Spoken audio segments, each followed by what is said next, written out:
दोस्तों, daily Q&A one liner series में आप सभी का स्वागत है। दोस्तों, daily Q&A one liner series का ये सेकंड वीडियो है, जिसमें हम करने वाले हैं 50 से भी अधिक most important one liner question, जो आगे आने वाली सभी प्रतियोगी परीक्षाओं के लिए वरदान साबित होंगे। जय हिंद दोस्तों, मेरा नाम है अमित, आप देख रहे हैं ज्ञान एड यूट्यूब चैनल। तो चलिए शुरू करते हैं। पहला प्रश्न है दोस्तों आप सभी के लिए, मिस इंडिया यूएसए 2021 का खिताब किसने जीता है? यह आप सभी को बताना है दोस्तों। मिस इंडिया यूएसए 2021 का खिताब किसने जीता है दोस्तों? इसका सही उत्तर है दोस्तों विदेही डोगरे। मिशिगन की रहने वाली है 25 वर्षीय विदेही डोगरे ने ये खिताब जीता है। ठीक है, बहुत ही महत्वपूर्ण प्रश्न है। पढ़ते हैं अगले प्रश्न की ओर। अगला प्रश्न है, पेरू देश के राष्ट्रपति कौन बने हैं? यह आपको बताना है दोस्तों। पेरू देश के राष्ट्रपति कौन बने हैं? इसका सही Pedro Castillo. Pedro Castillo Peru देश के राष्ट्रपति बने हैं। ठीक है, बढ़ते हैं अगले प्रश्न की ओर। पेरू देश की राजधानी दोस्तों लीमा है, इसको भी याद रखेंगे। अगला प्रश्न है, भारत के बाहर सबसे लंबे समय तक चलने वाली भारतीय सौंदर्य प्रतियोगिता कौन सी है? यह आपको बताना है दोस्तों। आप अपना सही जवाब कमेंट बॉक्स में दे सकते हैं। भारत के बाहर सबसे लंबे समय तक चलने वाली भारतीय सौंदर्य प्रतियोगिता कौन सी है? इसका सही उत्तर है दोस्तों मिस इंडिया यूएसए। पढ़ते हैं अगले प्रश्न की ओर। अगला प्रश्न है, मिस टैलेंटेड का पुरस्कार किसे दिया गया है? मिस टैलेंटेड का पुरस्कार किसे दिया गया है, ये आपको बताना है दोस्तों।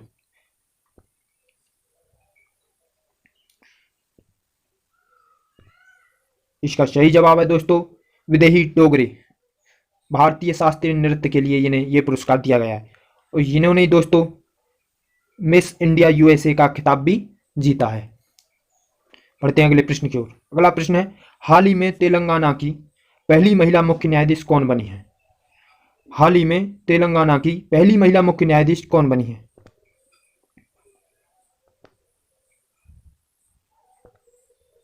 इसका सही जवाब है दोस्तों हेमा कोहली। तेलंगाना की पहली महिला मुख्य न्यायाधीश बनी है। पढ़ते हैं अगले प्रश्न की ओर। अगला प्रश्न है, भारत में वर्तमान में कुल कितने हाई कोर्ट हैं? भारत में वर्तमान में कुल कितने हाई कोर्ट हैं दोस्तों? ये आप सभी को, इसका सही उत्तर है दोस्तों 25। भारत में वर्तमान में 25 हाई कोर्ट हैं। पढ़ते हैं अगले प्रश्न की ओर। अगला प्रश्न है, हाल ही में खेलो इंडिया विंटर गेम का आयोजन कहाँ हुआ? दोस्तों एक बार फिर सुन लीजिए, हाल ही में खेलो इंडिया विंटर गेम्स का आयोजन कहाँ पर हुआ है, ये आपको बताना है। इसका सही उत्तर है दोस्तों गुलमर्ग, जम्मू कश्मीर में। ठीक है, गुलमर्ग जम्मू कश्मीर में खेलो इंडिया विंटर गेम्स का आयोजन किया गया था।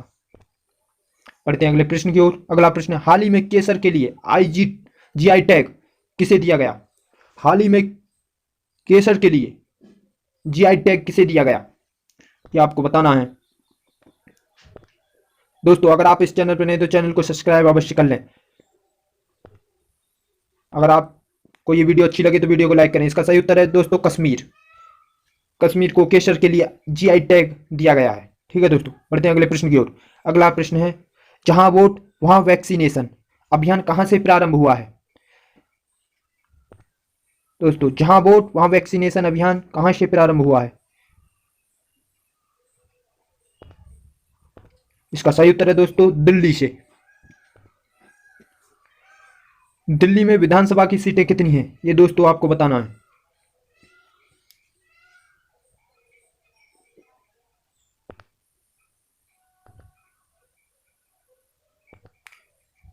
इसका सही उत्तर है दोस्तों 70। कल आपसे Q&A वन लाइनर सीरीज में एक ऐसा क्वेश्चन था जिसमें पूछा गया था तेलंगाना में विधानसभा की सीटें कितनी हैं। दोस्तों कमेंट बॉक्स में बताएं कि तेलंगाना में विधानसभा की सीटें कितनी हैं। बढ़ते हैं अगले प्रश्न की ओर। आरबीआई के पहले भारतीय गवर्नर कौन थे? आरबीआई यानी रिजर्व बैंक ऑफ इंडिया के पहले भारतीय गवर्नर कौन थे दोस्तों, ये आपको बताना है।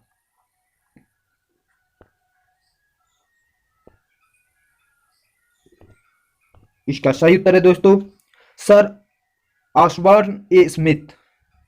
स्मिथ जो थे आरबीआई के पहले भारतीय गवर्नर थे। ठीक है दोस्तों, बढ़ते हैं अगले प्रश्न की ओर। अगला प्रश्न है, आरबीआई की स्थापना कब हुई? रिजर्व बैंक ऑफ इंडिया की स्थापना कब हुई थी दोस्तों, ये आपको बताना है।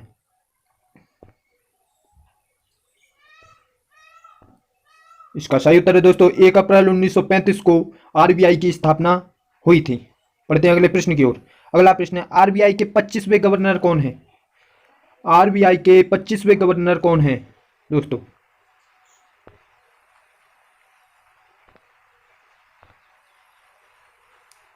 इसका सही जवाब है दोस्तों शक्तिकांत दास। 12 दिसंबर 2018 से वर्तमान में ये अभी फिलहाल अभी ये भारत आरबीआई के 25वें गवर्नर हैं जो वर्तमान में इनका कार्यकाल चल रहा है। ठीक है, बढ़ते हैं अगले प्रश्न की ओर। दिल्ली में अधिकतम कितने प्रतिशत मंत्री बन सकते हैं दोस्तों? दिल्ली में अधिकतम कितने प्रतिशत मंत्री बन सकते हैं ये आपको बताना है।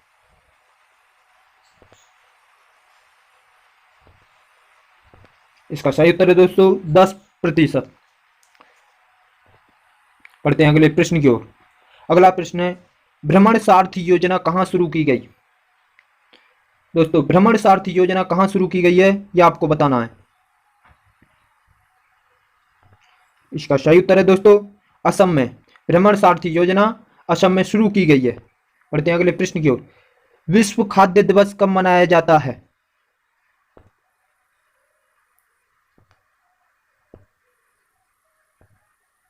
इसका सही उत्तर है दोस्तों 16 अक्टूबर को। विश्व खाद्य दिवस 16 अक्टूबर को मनाया जाता है। बढ़ते हैं अगले प्रश्न की ओर। अगला प्रश्न है, प्रतिवर्ष अंतरराष्ट्रीय अंतरराष्ट्रीय नेल्सन मंडेला दिवस कब मनाया जाता है? प्रतिवर्ष अंतरराष्ट्रीय नेल्सन मंडेला दिवस कब मनाया जाता है यह आपको बताना है। बहुत ही महत्वपूर्ण क्वेश्चन है दोस्तों ये। इसका सही उत्तर है दोस्तों 18 जुलाई। 18 जुलाई को प्रतिवर्ष अंतरराष्ट्रीय नेल्सन मंडेला दिवस मनाया जाता है। अगला प्रश्न है, नेल्सन मंडेला को शांति का नोबेल पुरस्कार कब दिया गया?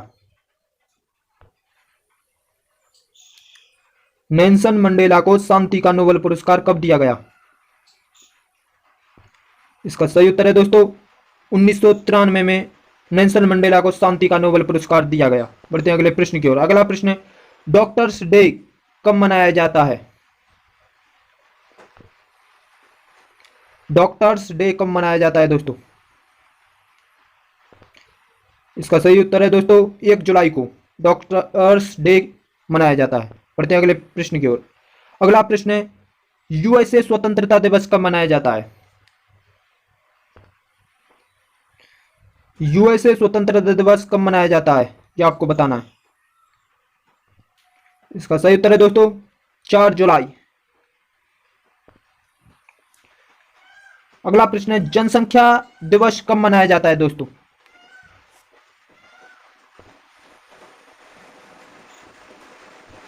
जनसंख्या दिवस कब मनाया जाता है? इसका सही उत्तर है दोस्तों 11 जुलाई को जनसंख्या दिवस मनाया जाता है। बढ़ते हैं अगले प्रश्न की ओर। अगला प्रश्न है, अंतरराष्ट्रीय बाघ दिवस कब मनाया जाता है? दोस्तों अंतरराष्ट्रीय बाघ दिवस कब मनाया जाता है? इसका सही उत्तर है दोस्तों 29 जुलाई को। बढ़ते हैं अगले प्रश्न की ओर। अगला प्रश्न है, राफेल को किस कंपनी की सहायता से तैयार किया गया? राफेल को किस कंपनी की सहायता से तैयार किया गया?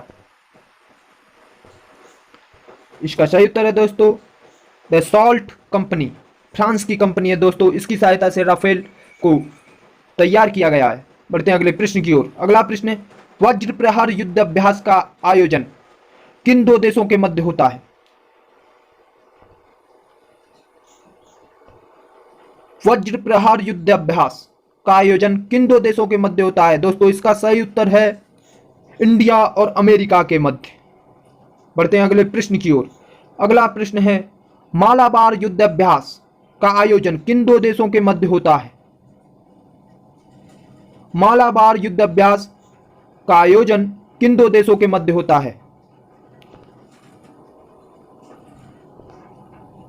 इसका सही उत्तर है दोस्तों इंडिया और अमेरिका। लेकिन दोस्तों अब जापान और ऑस्ट्रेलिया भी इसमें शामिल हो चुके हैं।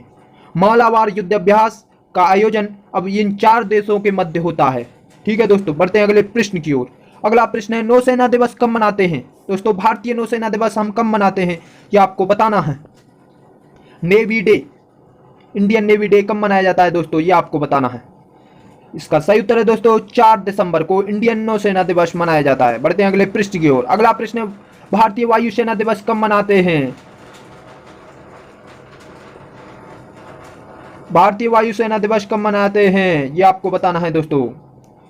इसका सही उत्तर है दोस्तों 8 अक्टूबर। 8 अक्टूबर को वायुसेना दिवस मनाया जाता है। बढ़ते हैं अगले प्रश्न की ओर। अगला प्रश्न है, थल सेना दिवस कब मनाते हैं? भारतीय थल सेना दिवस, इंडियन आर्मी डे कब मनाते हैं दोस्तों, ये आपको बताना है। इसका सही उत्तर है दोस्तों 15 जनवरी। 15 जनवरी को थल सेना दिवस मनाया जाता है। बढ़ते हैं अगले प्रश्न की ओर। अगला प्रश्न है, हाल ही में आई एनएस राजपूत, हाल ही में आई आईएनएस राजपूत को कहां से डीकमीशन किया गया? हाल ही में आईएनएस राजपूत को कहां से डीकमीशन किया गया? इसका सही जवाब बताएं दोस्तों। हाल ही में आईएनएस राजपूत को कहां से डीकमीशन किया गया? इसका सही उत्तर है दोस्तों विशाखापट्टनम। बढ़ते हैं अगले प्रश्न की ओर। अगला प्रश्न है, मिशन हौसला कहां पर शुरू किया गया था?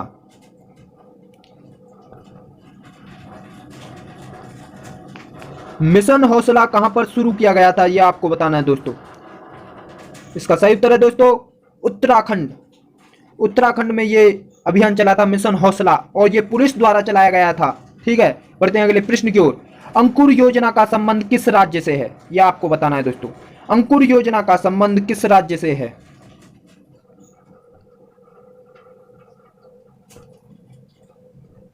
अंकुर योजना का संबंध दोस्तों मध्य प्रदेश से, मध्य प्रदेश से राज्य से है, और ये वृक्षारोपण के लिए यह अभियान चलाया गया अंकुर योजना। ठीक है, बढ़ते हैं अगले प्रश्न की ओर। अगला प्रश्न है, चिरंजीवी योजना का संबंध किस राज्य से है? चिरंजीवी योजना का संबंध किस राज्य से है?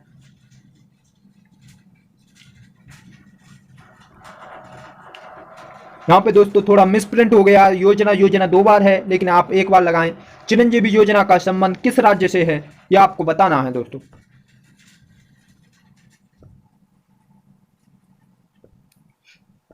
इसका सही उत्तर है दोस्तों राजस्थान से।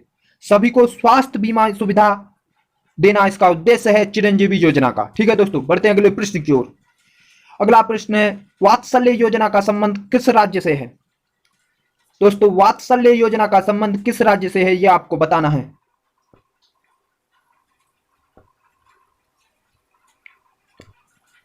वात्सल्य योजना का संबंध दोस्तों इसका सही उत्तर है उत्तराखंड से। बढ़ते हैं अगले प्रश्न की ओर। अगला प्रश्न है, हाल ही में कौन सा देश, हाल ही में कौन सा राज्य देश का पहला रेबीज मुक्त राज्य बन गया है? हाल ही में कौन सा राज्य देश का पहला रेबीज मुक्त राज्य बन गया है यह आपको बताना है दोस्तों।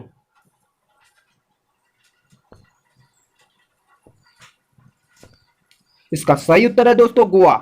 और दोस्तों कमेंट बॉक्स में आपको बताना है रेबीज के जो टीके की खोज की थी वो किसने की थी यह आपको बताना है। रेबीज के टीके की खोज किसने की थी यह आपको बताना है। और दोस्तों यह भी आपको बताना है कि रेबीज रोग किसके कारण से होता है। ठीक है, ये कमेंट बॉक्स में आप सभी को बताना है। बढ़ते हैं अगले प्रश्न की ओर। अगला प्रश्न है, दीपिका कुमारी का संबंध किस खेल से है? दीपिका कुमारी का संबंध किस खेल से है?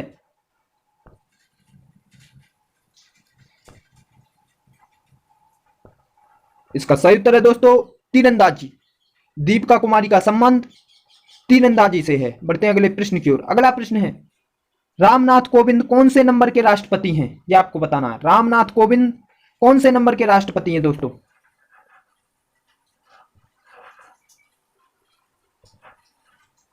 इसका सही उत्तर है दोस्तों 14वें राष्ट्रपति हैं ये, भारत के 14वें राष्ट्रपति रामनाथ कोविंद। और इन्होंने दोस्तों 25 जुलाई 2017 से इनका कार्यकाल वर्तमान में अब तक चल रहा है। बढ़ते हैं अगले प्रश्न की ओर। अगला प्रश्न है, परमाणु सिद्धांत किसने दिया?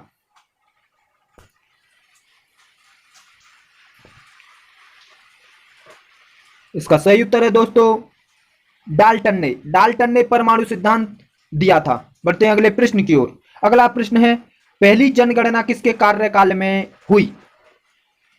पहली जनगणना किसके काल में हुई, यह आपको बताना है दोस्तों।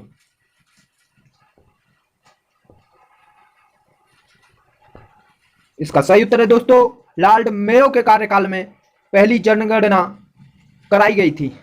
कमेंट बॉक्स में बताना है आप सभी को कि यह जनगणना कौन सी सन में कराई गई थी, किस सन में यह जनगणना कराई गई थी, यह आपको बताना है दोस्तों। बढ़ते हैं अगले प्रश्न की ओर। अगला प्रश्न है, मुलायमगिरी पुस्तक के लेखक कौन है? मुलायमगिरी पुस्तक के लेखक कौन है दोस्तों, इसका जवाब बताएं। इसका उत्तर क्या है दोस्तों, मुलायमगिरी पुस्तक के लेखक कौन है? इसका सही उत्तर है दोस्तों, ज्योतिबा फूले मुलायमगिरी पुस्तक के लेखक हैं। बढ़ते हैं अगले प्रश्न की ओर। अगला प्रश्न है, स्थायी बंदोबस्त व्यवस्था किसके द्वारा आरंभ की गई? स्थायी बंदोबस्त व्यवस्था किसके द्वारा आरंभ की गई, यह आपको बताना है दोस्तों। अपने सवाल जवाब दोस्तों कमेंट बॉक्स में उनका उत्तर दे सकते हैं, मैं उनको चेक करूंगा, ठीक है। और आप ये देखना आपने इन प्रश्नों में से कितने के सही जवाब दिए। इसका सही उत्तर दोस्तों कॉर्नवालिस। कॉर्नवालिस स्थायी बंदोबस्त व्यवस्था इसके द्वारा आरंभ की गई थी। बढ़ते हैं अगले प्रश्न की ओर। अगला प्रश्न है, 1916 लखनऊ अधिवेशन की अध्यक्षता किसने की? 1916 लखनऊ अधिवेशन की अध्यक्षता किसने की, यह आपको बताना है दोस्तों। इसका सही उत्तर है दोस्तों अंबिका चरण मजूमदार ने। 1916 में लखनऊ अधिवेशन की अध्यक्षता अंबिका चरण मजूमदार ने की थी। बढ़ते हैं अगले प्रश्न की ओर। अगला प्रश्न है, आर्द्रता को मापने वाले यंत्र का क्या नाम है? आर्द्रता को मापने वाले यंत्र का क्या नाम है दोस्तों, यह आपको बताना है। इसका सही उत्तर है दोस्तों हाइग्रोमीटर। हाइग्रोमीटर से दोस्तों आर्द्रता को मापते हैं। बढ़ते हैं अगले प्रश्न की ओर। ओकोलॉजी का संबंध किससे है दोस्तों? ओकोलॉजी का संबंध किससे है दोस्तों, यह आपको बताना है।